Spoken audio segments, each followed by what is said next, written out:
Van Kaplan here, executive producer of Pittsburgh CLO. Thank you for joining us on Facebook Live for Close-Ups, Spark the Conversation, where you can meet the artists who make our Spark Festival possible here in Pittsburgh. For 75 years, the Pittsburgh CLO has been bringing people together to celebrate musical theater, and we will again soon. All of us at CLO hope that you and your loved ones are safe and managing these difficult times. We look forward to seeing you again at the theater. Hi, everyone. Welcome back. This is week 4 of Pittsburgh CLO Close-Ups. I'm Olivia O'Connor. I'm the manager of New Work Development at Pittsburgh CLO. And it's Tuesday at 3 p.m. Eastern, which means we are live for Spark the Conversation on Facebook, on YouTube. Hi, thanks for joining us. This is a 30-minute live stream in which we catch up with alums from our New Musicals initiative. We have a chat, we have show and tell, we have time for questions from those of you watching live, and we wrap up with a fun list of 5. These episodes are also posted to CLO's Facebook, YouTube, and website, so you can watch them, share, like, subscribe, and do all that good stuff. So today, I am so excited to welcome the writer and composer of the Double Threat Trio, Adam Overett. The Double Threat Trio began its journey at CLO back in 2018 in our inaugural Spark Festival of New Musicals. We did a lightly staged workshop of the show back then, directed by Scott Weinstein, and it was such a blast. We had so much fun working on it, and we're so honored to bring it back last year for its world premiere production in the CLO Cabaret. We had a really incredible cast: Michelle Duffy, Jeremy Rodriguez, Drew Lee Williams, J. Alex Noble, and it was a huge hit with our audiences and even made some best of lists at year's end. You're seeing some B-roll of that amazing production here. We are so excited to see where the show goes next and to see what Adam Overett does next. We love him, and we are so excited to chat with him today. So let's say hello. Hi, Adam. Hey, Olivia. Hey, everybody. Hi, so good to see you. You too. It's so good to see you. Welcome to the live stream. I'm excited to be here. From your living room? Yes, from my studio apartment in Hell's Kitchen, Manhattan. That's so right. Living room and bedroom and office. Yes. Everything. And right. how are you? How are things in New York right now? They're good. Well, I mean, they're not good, but they are. I think we've passed like the hardest part. Like, I have been very lucky myself personally. We're all, sheltered in place, just staying home, doing everything we can to, slow the spread. Every night at 7 p.m., there's a cheer from our windows as we all cheer for the healthcare workers and for everyone on the front lines, which is kind of a daily moment of inspiration and gratitude that I think we all could really use right now. It is really good for us. But it is, it's a crazy time. We're figuring out what it's like to live in New York, without getting to run into each other, without seeing each other every day. Times Square is empty. It's crazy. Have you gone out and about? I know you are a runner, so have you been like out in the city? Yeah, I have. Well, I go running along the west side, along the river. And it is, it's a little more packed than it usually is. Really? Everyone's out. Yeah, well, that's where you can kind of go, and you can still maintain safe distancing, and you can get fresh air. But you walk a couple blocks the other way from my apartment. Like, I live only a few blocks from Times Square, and there's just almost no one there. It's really eerie. It's crazy. It's a crazy time. That's so wild. Well, thank you for taking time out of this strange world that we're living in to chat with us today. This is great. This is a lifesaver. It's so great to connect with people. And you are our first one-on-one Spark the Conversation guest, which is so exciting. Okay. So we're going to start a little more in the past than we usually do. And I want to talk about your trajectory as an artist, because you have experience in many different parts of theater. And I know even when you were a little kid, you were performing and singing and playing music. Tell us about that, and tell us about when writing and composing came into your life.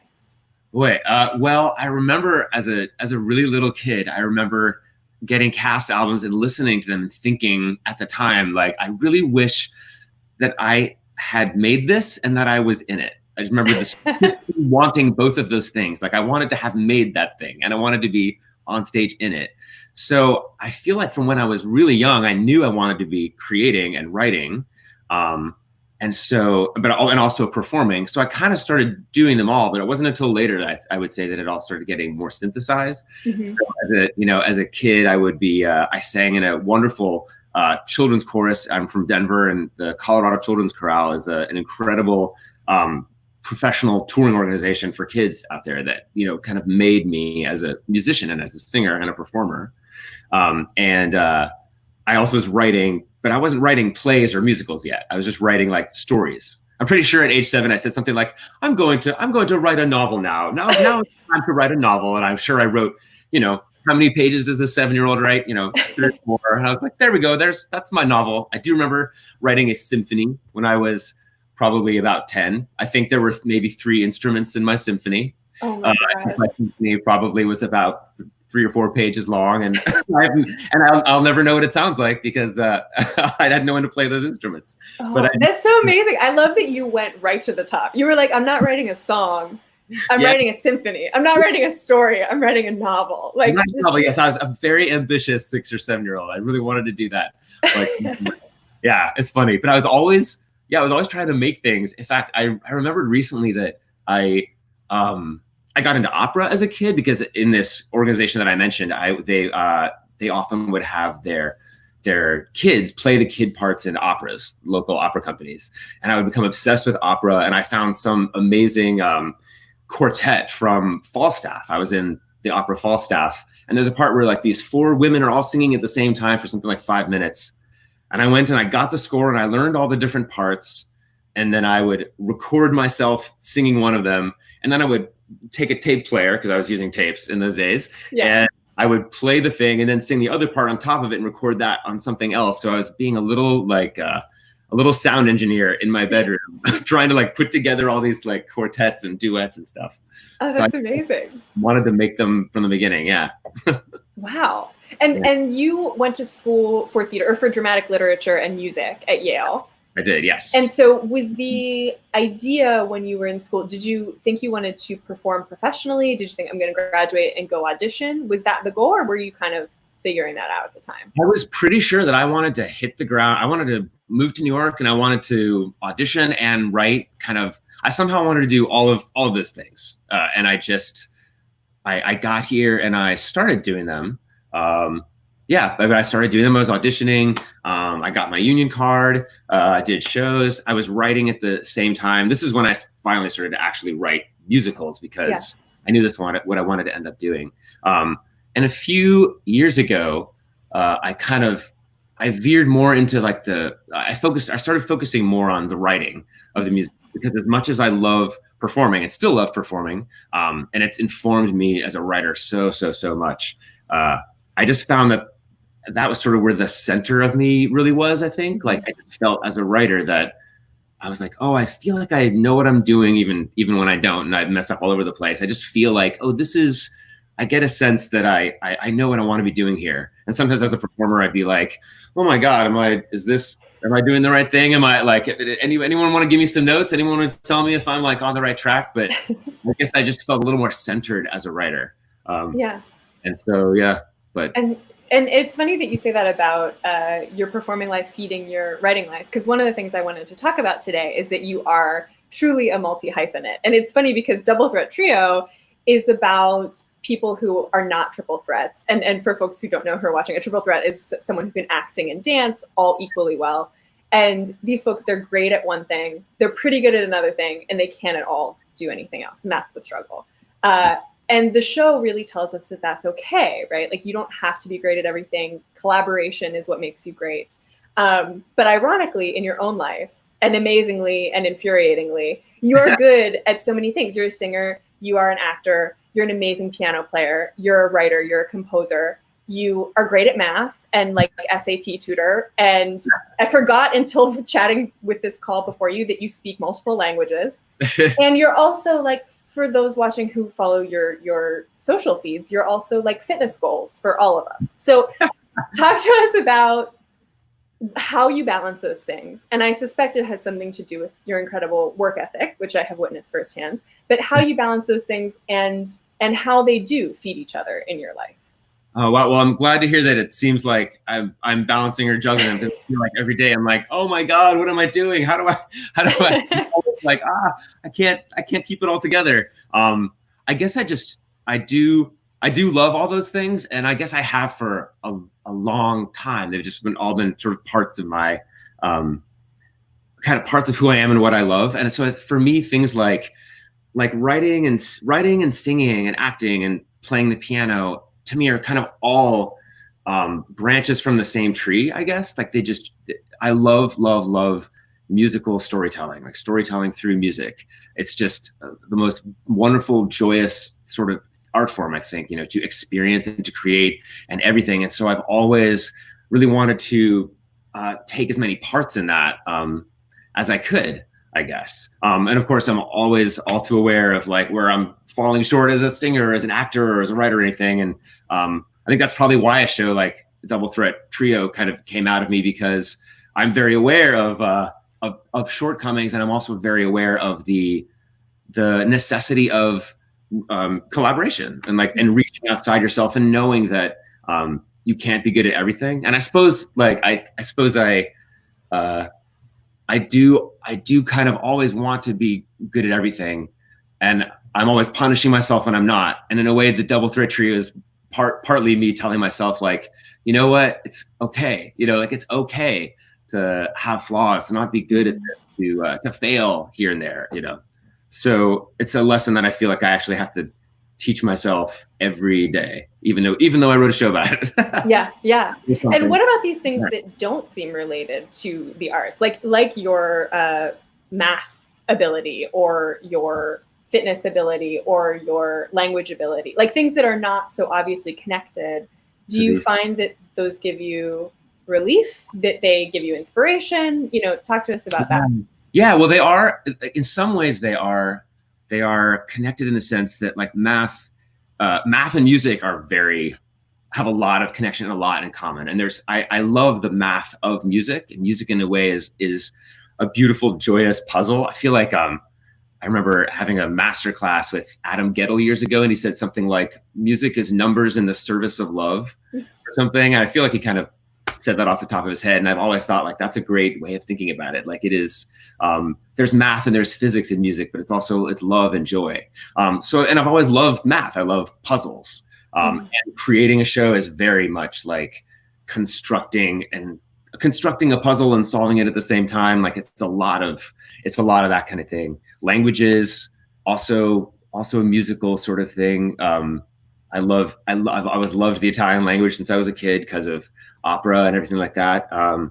The fitness goals, I don't know. The fitness goals actually came out of, I would say, probably, I was never an athletic kid. I was never a sports kid. I was always intimidated by it. I just didn't feel, that was a great example of something that I'm like, I'm just not good at this. And I'm going to stay away from it. It's kind of like the Jameson character in Double Threat, who's like, I'm not going to go into that area where I feel less than secure, Yeah. And I think at some point, I thought to myself, like, why don't I do this? Why don't I try to do something that is more like fitness related, exercise related? And I suppose there's maybe a way of me kind of showing myself that I can do something that I didn't think that I could do.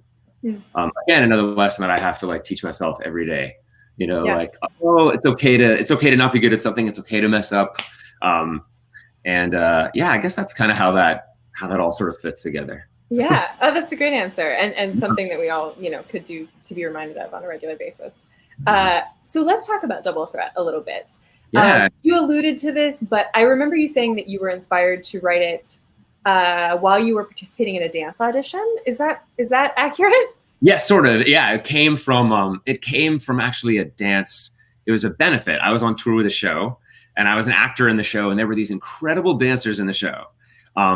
And I had nothing to do but just walk out and say a few lines. And all these dancers were doing amazing work, and I just kind of, I walked out and said, hi, here's my line. And so we did a benefit, and I wrote a song for it called An Actor Who Sings. And it was sort of just making fun of me being like the guy who can't dance at all.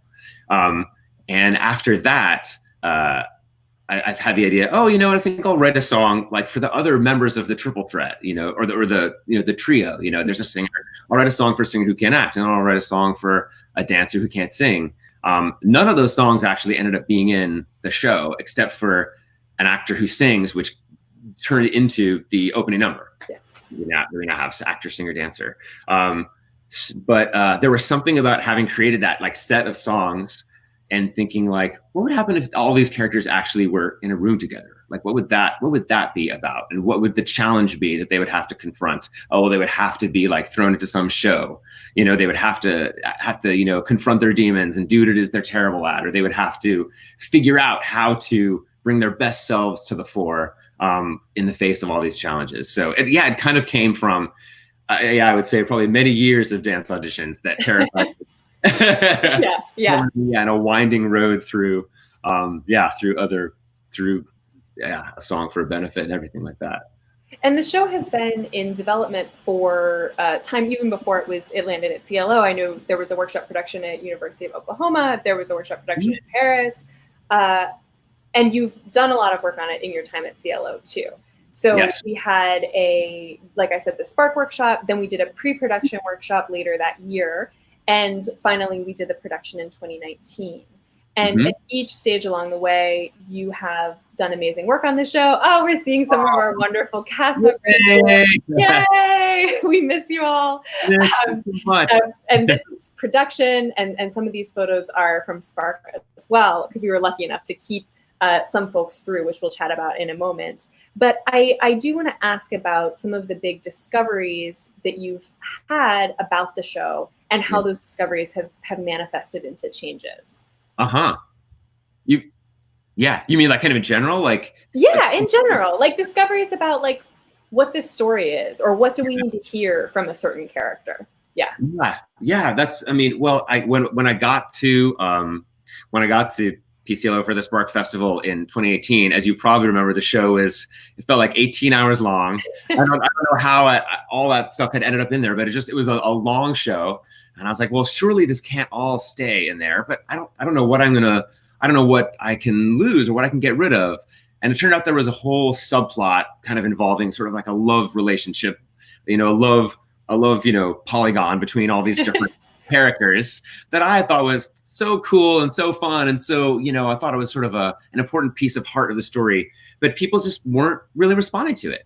And people were, I don't remember who the first person was to say, I don't know if we need this, but I remember it was echoed. It may have been you, or, you know, or like, do we need this kind of thing? I remember thinking, oh yeah, of course we do. You know, we want a love story here. And then that sort of interconnection just started to feel unnecessary to this story. And I guess I would say that maybe there is, I think the relationships between the characters are already a kind of their own, you know, a story of deep friendship and togetherness and all these things. And the other stuff felt extra. And so that just a whole chunk of the show came out with that. What I love about developing the works like this is that you can see when you make a discovery that feels really right, other things just start to unlock, you know, and we take that out and that solves that problem in the second act where I've never been able to figure out how to get that character off stage and now they're not there. So I don't need to, you know, like it's that kind of thing. So you start kind of clearing away like dead brush or things that kind of aren't really a part of the living organism. And you can say, oh, this is what it is really about. And I also know that in the first, in that workshop in 2018, I feel like it took maybe half of the workshop to get to the point that I just described, where it was like, no, we can get rid of a whole bunch of stuff. But I also came to realize that we needed to connect to these characters more emotionally, that it couldn't be just, it's fun and it's funny and it's maybe clever here and there or whatever. Like we really needed to care about these people. We needed to care from the beginning. And again, I mean, this is a lesson that anyone, you know, all of us who work in theater and who write know it, you know, like back of our hand, you got to care about these people. Otherwise the whole thing is a waste of time. And once again, it's one of those lessons that I needed to learn again. I had to look at it again and be like, oh yeah, this is, until we really care deeply about these people, it's just an exercise. Mm-hmm. I know the comments like that came out of some of the readings that we did for fellow artists at the Spark Festival. It was really interesting that Kenny's dance number, Just Dance, which was sort of like had been the deepest emotional part of the show, was sort of instantly everyone's first hand raised. Like, what was the moment that stood out? Everyone's like, it's that number where I really like got to feel for him. Just a great reminder that even in something that is supposed to be a comedy and supposed to be fun, it dies without the heart. You have to love these people. And once again, it was like all those things kind of reveal themselves as I worked on it. You're like, oh, well, of course this person thinks this way or feels this way or has this deep insecurity that is driving this other behavior. You know, the more real it got, the better it got and the funnier it got, I hope. Oh yeah, absolutely. Well, and that's one of the things that I really remember about production too, is the new song Shy Girl that showed up in the CLO production that we didn't see in Spark. And I think that those things, that really was a moment of emotional resonance for Nina, and we really understood this character in a new way. And I also want to, before we move on to show and tell, give a shout out to the incredible actors who have brought this show to life throughout its process. I know Drew Lee is watching. So hi, Drew Lee. We miss you. We got to see you last week on Cocktails and Conversations. And actually last week, Mark was chatting with Beth Level, who was in the show during Spark. We've had four incredible actors bring Millicent, this insane 6-part character, to life. Beth Level, Bobby Kachula during development, and Michelle Duffy and our amazing swing Audra Qualley in production. And the same trio throughout all of those workshops and readings, which we're so lucky to have Jeremy Rodriguez, J. Alex Noble, Drew Lee Williams. It's been wonderful to see their individual strengths shine as the show has developed too. Yes. Everyone you just listed taught me so much about the show as we were working on it. Like you see it on them and you're like, oh my God, I get it. You know, I get what wants to happen now. And they were all like, everyone just gave so much of themselves and was so invested in it that it was just, I mean, that's obviously it's the greatest honor for a writer to watch these great artists put so much of themselves into something. It was transforming. It was amazing. I wish every writer that experience in their lives. And that's one of the things I love so much about the Spark Festival that you guys do, is that it gives so many writers a chance to do that. It's just the most incredible thing. Yeah. Well, we are so excited to see more of your work, Adam. And I know actually this Thursday we will get a chance to, right? I saw that you are participating in a virtual concert on Thursday. Tell us about that. That is correct. Yes. So I'm part of a website called contemporarymusicaltheater.com. And we decided to do a concert, doing a few of the numbers that are on the site. So it's a place that you can go if you're looking for new material. Things that will be newer and probably much less known. And so I'm singing a song from my show, My Life as a Musical, called "Sing to Me" on that broadcast. Yay! Oh, I can't wait. I think it's 8 p.m. it starts, I want to say. 8 p.m. Eastern. Great. Awesome. Yeah. Yay. Well, we are going to turn things over to Adam for show and tell in just a moment. Yay, show and tell. Before we do, I do want to mention, if you're watching live, we'll have some time for questions for Adam after show and tell. So you can type them right now into the comments on Facebook and YouTube. Please don't be shy. Last week we had a great question about Beyonce music recs during quarantine. So it can be about anything. So write your questions for Adam in the comments. And Adam, what are you going to show and tell us today? All right. Well, I'm doing a song that I wrote it a few months ago, actually, and it's not from a show. It just kind of came from this moment I had where I was on a ferry that was passing the Statue of Liberty. And I hadn't been that close to the Statue of Liberty in a long time. And I've just really loved the Statue of Liberty and found it so inspiring and so moving. And actually that children's choir that I told you about in Denver, we sang a song called "The Lady of the Harbor" that uses the last 5 lines of the Emma Lazarus poem that is in the pedestal of the Statue of Liberty, saying, "Give me your tired, your poor, your huddled masses yearning to breathe free, the wretched refuse of your teeming shore. Send these, the homeless tempest tossed to me. I lift my lamp beside the golden door." I've just always loved those words. And passing the statue, it made me want to write a song from the point of view of someone who might be sort of sailing into that harbor for the first time. And so this is a song that is sort of in search of a character, in search of a story. Who knows where it'll end up, or if it'll end up anywhere. But I thought I would do that today.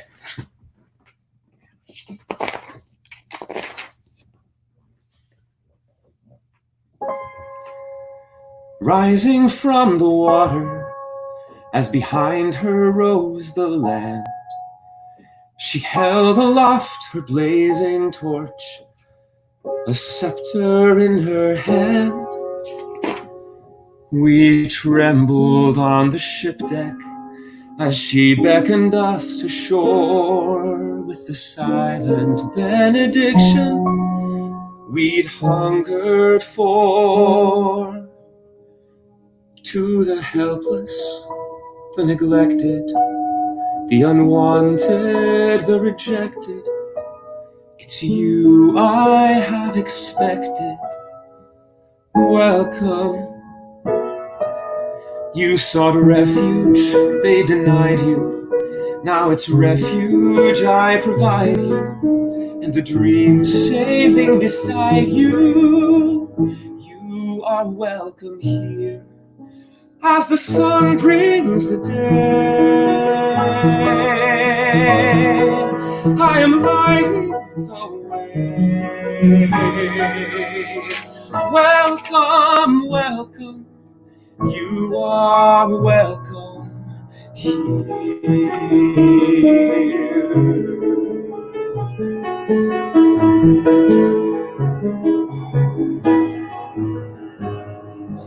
And as our ship drew near her, I could feel her eyes on me. She saw me for a moment, then looked past me out to sea, to the others who would follow. On the ocean flecked with foam, she waited for her children coming home. For the hurting, the despairing, with the 1,000 scars you're bearing, who have nothing left but daring.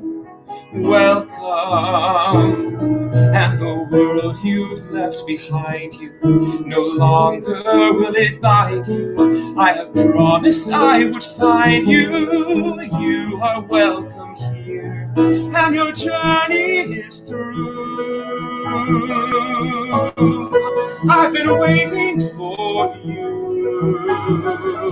Welcome, welcome, you are welcome. And now we watch together, she and I, we face the sea. For those who broke their tether, for those who would be free. No storm too strong to weather, for them, for me. For the path you're undertaking, for the morning that's awaking. Behind you, dawn is breaking. Ahead, the way is clear. Welcome, welcome. Welcome, welcome. You are welcome here.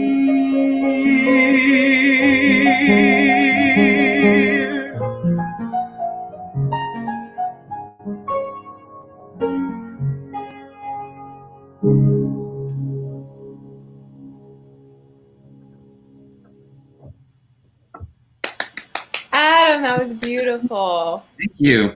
Oh, thank you for performing for us. Yeah, thanks for having me. and showing off 4 of your talents in one go. That was really beautiful. Thank you. And I hear we have some questions for Adam. So let's see what folks want to know. Brian, hi Brian. Oh, Brian, I love your profile picture. Since you mentioned taking a masterclass with Adam Gettle, are there any composers or specific musicals that have inspired your work? Great question. That is a great question. That is a great question. And the list is long, obviously. Adam Gettle is one of them. I love his work. I am obviously I say obviously because I feel like it's a cliche among musical theater lovers. I'm a devotee of Stephen Sondheim. I feel like I learned so much from him. I'll never forget the first time I saw a Sondheim production was Into the Woods when I was in middle school, and it just blew everything out of the water. I thought, oh my God, this is what this art form can be. So that was huge. I also have a lot of influences that are from outside musical theater. Like one of my all-time favorite composers and work of art creator of any kind is Johann Sebastian Bach. If you know anything, if you know me well enough, you will know that I will talk and talk and talk about the St. Matthew Passion, which in my view is one of the most incredible works of musical storytelling that has ever existed. It's transfiguringly great. And so that shows up in my work a lot. That kind of attention to structure. And what I love about a composer like Bach is that there's nothing wasted. Everything in the piece is essential to it. And that's a high value for me. So all these, and I believe the same of Sondheim and so many other the great composers, is that like every moment is really part of the whole. The list is very long, but those are some of my biggies. Nice. Awesome. Do we have one more question for Adam? Adam from Drew Lee. Hi, Drew Lee. Nina of the Double Throw Trio. Adam, I know you love to explore new foods and are always game to try new restaurants and such. Have you discovered a new food or snack in these trying times that you love and recommend? Well, because I do love new foods and love going to restaurants, this has been like such a shock to my system.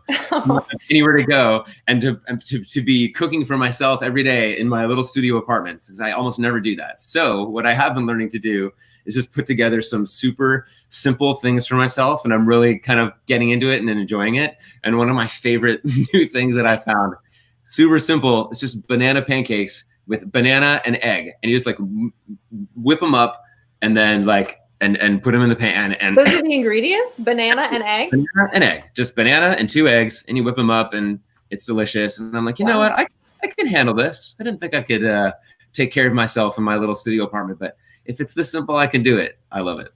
That's great. I'm going to take issue with calling that a pancake, but No, I know. Just because it's the shape of a pancake doesn't mean it's a pancake. But it sounds very healthy. You're absolutely. I'm going to call that eggs and bananas is what that recipe is. Okay, amazing. So folks, we are at the end of our time. I do want to wrap up with Thank You 5, which on Tuesdays we use as a list of things we are grateful for, that are our favorites, that we love. And funnily enough, I was going to ask you about some of your musical inspirations and favorite composers, but Brian smartly stole that question from me. Yeah. So now I'm going to ask you instead, since we're in your studio apartment, what are 5 of the things in your home that you are using the most or are most grateful for while you're spending all this time at home? That is a great question. I am incredibly grateful for my piano. I don't know if my neighbors are grateful for my piano. I don't know if they're going crazy in quarantine time because I'm using it a lot and singing a lot. So I can only hope that they are not getting ready to like forcibly evict me right now. But that is one of them. Without being able to like go to the gym or do much fitness stuff, I have these weird resistance bands thing that I managed to get off Amazon. And strangely, it has been a little bit of a lifesaver. I recommend. I've become a big fan of the things that do a lot with a little, like my tiny little econo kitchen over there where, I've got everything I need. I got a couple of pots and that's it. And that's all I need. I've been using this tiny little like folding table as a desk for weeks. And I was like, wow, if I didn't have this little folding table, I don't know where I would, I teach lessons by sitting my computer on it. I do so much at this tiny little folding table. So I kind of feel like this time has taught me to really make the most of this, this little space I'm in. I don't know if that was 5. Did I list 5? That was 3. That was 3. Two more things you use a lot or you're grateful for. I use a lot that I use a ton. All my musical scores, I'm pulling all of them out. I'm grateful for the like works of art that I finally hung on my walls. I'll show you this one here. This is a painting. It's over my piano. It's a painting of a pianist and a cellist. Oh, it's beautiful. It's really, I'm not sure if I think you can kind of see it. Yeah, I can see it. Shapes. Okay, yeah. It was left to me by a cousin of my grandmother who also left me the piano that I'm sitting at. He was sort of the only other musician in my extended family, and this work of art was kind of sitting unhung in my closet for years, just because I was kind of just too lazy to bother putting it up. And now that I've put it up on the wall, it makes a huge difference. It just reminds me. It reminds me of what I love to do. It reminds me of him. It reminds me of music and art and all those things. So I guess I'm really grateful for that. That's a great list. And we got like 2 show and tells for the price of 1 show and tell. So exactly. That was great. Adam, I can't thank you enough for spending your afternoon with us, for playing and singing for us. It was so wonderful to see your face. We can't wait to see you in person soon. I know. I can't wait. Can't wait for the next time. Can't wait. Thank you so much, Adam, and enjoy the rest of your day. Bye. You too. Bye. And thank you all so much for joining us. This was so much fun. Remember to tune in next Tuesday. Next Tuesday, we are going to have a special morning edition of Spark the Conversation at 11 a.m. Eastern. Next week, we have one of our biggest time differences to date. So set your clocks early to join us at 11 a.m. We are going to be chatting with Jillian Walker and Mayanne Teo, the incredible creator and director of Skidfolk, an American show. Remember to tune in on Thursday for Cocktails and Conversations with Mark. He's going to be chatting with Paige Davis, Patrick Page, and Alan Snyder. Thank you all so much for supporting the arts in Pittsburgh and Pittsburgh CLO. Hi to Becca and Sid in our control room. And thank you for running this wonderful show. Thank you so much to Steph for our graphics, as always. We hope to see you next time. Thanks, everybody. Bye.